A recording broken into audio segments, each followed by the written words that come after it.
রাজকুমারী শান্তা রাজা দশরথ আর কৌশল্যার প্রথম সন্তান, কন্যা সন্তান, যার নাম আমাদের ইতিহাস থেকে মুছে গেছে।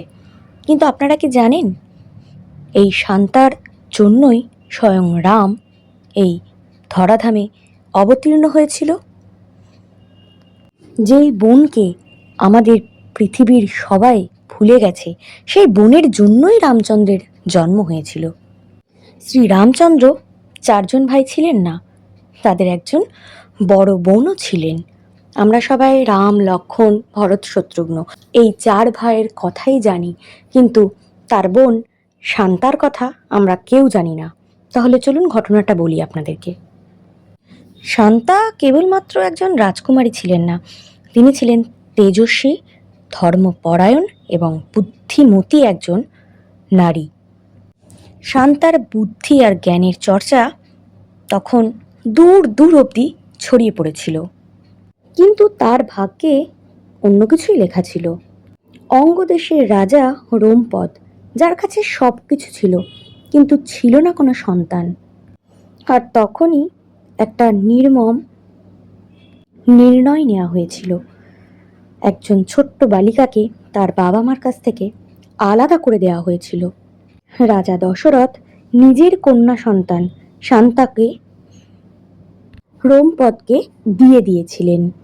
ভাবো, একজন ছোট্ট বালিকা যে তার নিজের ঘর বাড়ি রাজ্য ছেড়ে একটা অন্য রাজ্যে চলে গেছে, তার কতটা কষ্ট।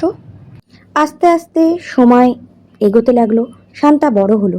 তার জ্ঞান, তার রূপ, তার তেজ, তার সংস্কার অসাধারণ ছিল। মহান তপস্বী ঋষি ঋষ্যের সিংহের সাথে তার বিবাহ হয়। আর এখান থেকেই শুরু হয় রাম জন্মের আসল কাহিনী। রাজা দশরথ নিজের কন্যা সন্তানকে দত্তক দিয়ে দেওয়ার পর, রোমপদকে দত্তক দিয়ে দেওয়ার পর তার আর কোনো সন্তান হচ্ছিল না। বহু বছর তিনি নিঃসন্তান ছিলেন। তখন শান্তার বর ওই ঋষ্যের সিংকে দশরথ ডেকে পাঠালেন, যে একটা দিব্য যজ্ঞ করেছিল দশরথের পুত্র সন্তান হওয়ার জন্য। সেই ঋষি, সেই শান্তার বর ঋষ্যের সিং যজ্ঞ সম্পন্ন করে এবং রাজা দশরথকে বলে যে তার খুব শিগগিরই পুত্র সন্তান হতে চলেছে। কিছুদিন পর রাজা দশরথের 4 পুত্র জন্ম নেয়। বিশ্বাস করা হয় ওই ঋষ্যের সিংহের যজ্ঞের ফলেই এই 4 শিশু, এই 4 বালক জন্ম নিয়েছিল ধরাধামে। এবার কিছু সময়ের জন্য ভাবো, শান্তার বিয়ে যদি ঋষ্যের সিংহের সাথে না হতো, আর ওই ঋষ্যের সিংহের করা যজ্ঞ যদি না হতো, তাহলে কি ভগবান রাম এই পৃথিবীতে আসতেন? অর্থাৎ যে বোন ভগবানের জন্মের কারণ, তারই নাম আমাদের ইতিহাস থেকে মুছে ফেলা হয়েছে। আমরা কজনা এই শান্তার নাম জানি? রামের বড় বোনের নাম আমরা অনেকেই জানি না।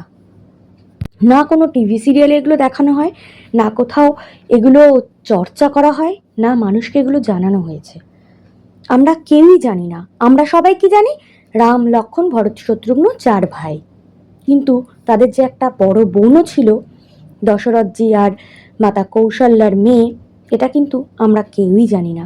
তাই আপনারা যারা যারা এই জিনিসটা জানলেন, তারা আমাদের যারা সনাতনী আছে তাদেরকে এই জিনিসটা জানতে সাহায্য করুন, ভিডিওটা শেয়ার করে। এই ঘটনাটা ত্যাগের, এই ঘটনাটা বলিদানের, আর ওই সত্যির, যেটা আমাদের ইতিহাস থেকে একেবারে মুছে ফেলা হয়েছে।